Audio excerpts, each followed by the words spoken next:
Man, with such an explosive game, this is getting very close. Here they are, tied up the game, and there's still a lot of game to go. And 2 more episodes, so we still got some territory to get into. But I'm starting to think Oliver likes gardening with so many symbolisms to flowers, seeds, and buds. It's like, hey dude, you got a secret passion here or something? For an episode that didn't really have a whole lot of flow compared to the last episode, there seems to be some potential burning up, as even in the final moments, Ren is sitting here like, okay, you guys are, his own teammates are stepping up, so he's like, nah, you guys aren't going to be the star of the show, I am.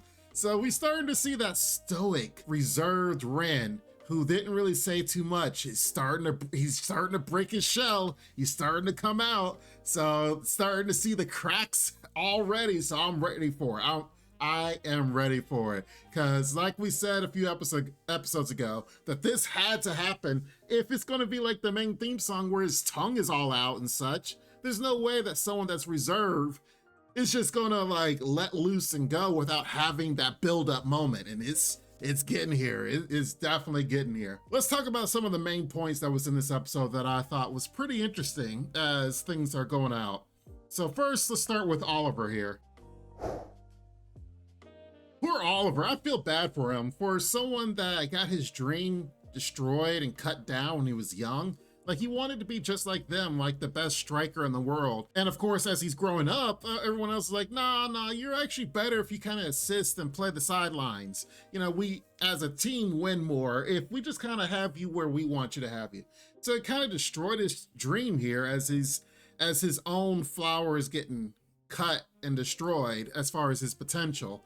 And like he was even saying, like everyone wants everyone to be the same, so then no one kind of spreads out. Then when he gets older, they're like, hey, can I be a striker? And he's like, yeah, you can be a striker. You got the potential. And he's like, you know what? Nah, I don't want to be a striker anymore. Let's go defending. And it's like, what? And then he actually has the potential, and he starts growing a new dream.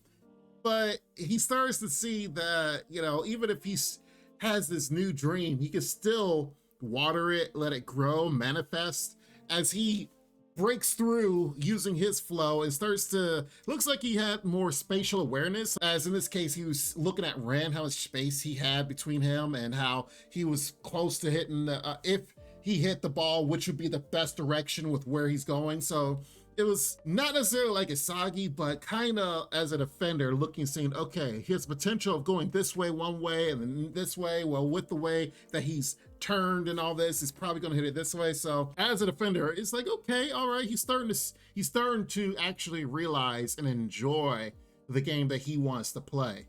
And even him was like, dang, if only it was 3 years earlier, even I would be in Blue Lock. So he's starting to respect Blue Lock and what they are representing because of their potential. And even seeing like Ren, he's like, man, if that could have been me if it was only a few years earlier. But, you know, they're really trying to show how Oliver's like older than everyone. And he's like, oh, he's so old compared to all them.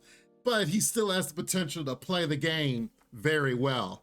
So, you know, I gotta hand it to Oliver. He has that MC aura, but like even he says, it's like it's past his prime. So, you know, I love the illusions of how he could have been, you know, the MC. He could have been someone that was in this game in part of Blue Lock, but the time is gone. So, but it doesn't mean he can't help out, as he's saying he's seeing all the other buds, other people with potential, as he's looking at their star player, and he's like, yeah, you can do it, and tries to push him. Man, the star player is one of the worst in the whole team of U20. And even Sai keeps going off on him. It's like, dude, if you're going to be the star player, you got to do something. So maybe next episode, they kind of show a little bit more potential out of him, because at this point, yeah, he's not really that good. And Sai is running literal circles around him. But I respect Oliver in the fact that he's like, okay, you know what? I see a bud growing. Let me just nurture it. Let me just water it, and maybe it'll manifest something in the future. Which very possibly, you know, this star player could be a star in the future, but right now, he's definitely not there. Now, the other thing in this episode I really enjoyed was the fact that they showed a lot about Isagi. And, you know, we know Isagi as the MC, but they really showcased how he's definitely like got the MC energy here. And I loved how they showed his despair. It's like, as someone that really enjoys Danganronpa, and they talk about despair a whole lot, you really feel the despair out of Isagi as he is trying to nail and glue a plan together to try to get this ball into the score and try to do something. He's like, all right, let me try to use all the skills I have to try to manifest the plan. I really think this is like a precursor. Like, they're showing us, okay, this is Isagi as he is now. He's sticking together a plan, trying to formulate it, and then trying to make a goal out of it. And it's not working the way that he wants it to work, especially when you got someone like Sai that can read him. So it's going to be like, okay, here we are. We see Isagi trying to work hard.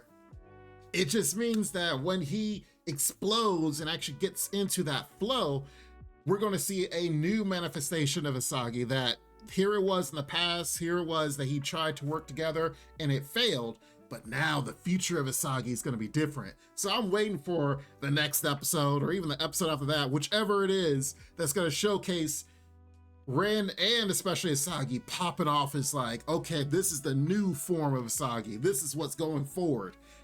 But it was good to see how it's going here. Even Sai was like, oh, so you're the heart of Blue Lock, okay. And he's like, finally got it nailed down. Everyone's coming to Isagi and seeing like, oh, okay, he does have a lot of potential here. Like, notice they're not even going all over Ren. Sai is not all over Ren at all. Oliver is over him. So they know that Isagi and Ren are kind of paired together, so they're trying to mark them. But of course, that doesn't stop Barou. Barou tearing through here, exploding. Look at him. Barou has 2 guys on him, 2, and he's still able to tear through them as they are literally trying to hold him back. And Barou's like, nah, son, you're gonna need a lot more people than that. And explodes into making this score. Like, Barou needed his moment. He needed his moment, and I love the fact that they gave it to him.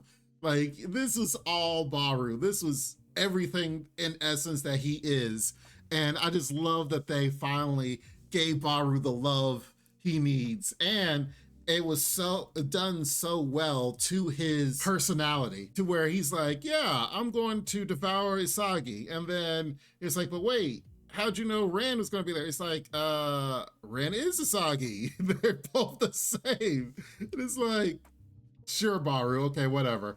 So, hey, however he wants to look at it, however he wants to think about it, hey, that's him making that score. The good thing is, through all these scores, whether it's the U20 or even Blue Lock scoring, Isagi is gaining more info. He's asking questions, trying to see what other people are seeing, and he's trying to be like, okay, all right. And Isagi is the type of player that is just sitting there learning more and more. So then that way it culminates to that perfect moment that is coming so soon. It's coming here. I can't wait. And it's either going to be next episode or the episode after that. But oh my Lord, Isagi's going to pop off and I can't wait to see it. I just, at this point, I think it's just a matter of fact. It's just when. It's not if, it's just when. And I'm waiting for it. I'm going to be there to see when it happens. And it's just going to be so magical. Anyway, tell me what you guys think in the comments down below. But of course, do not forget to like the video. And don't forget to subscribe if you enjoy what we're doing here. We definitely love to see more of you guys as we review this anime and several others here on the channel, because I love doing this. It's so fun. I do like to hear what you guys say and think about it. But of course, please, no spoilers, because this is all speculative. I have no idea. But I love to learn more. Anyway, you guys be safe. Take care. And Lord willing, I'll see you next time. Bye-bye for now. This ain't what you want, bitch, I'm a fucking phenomenon.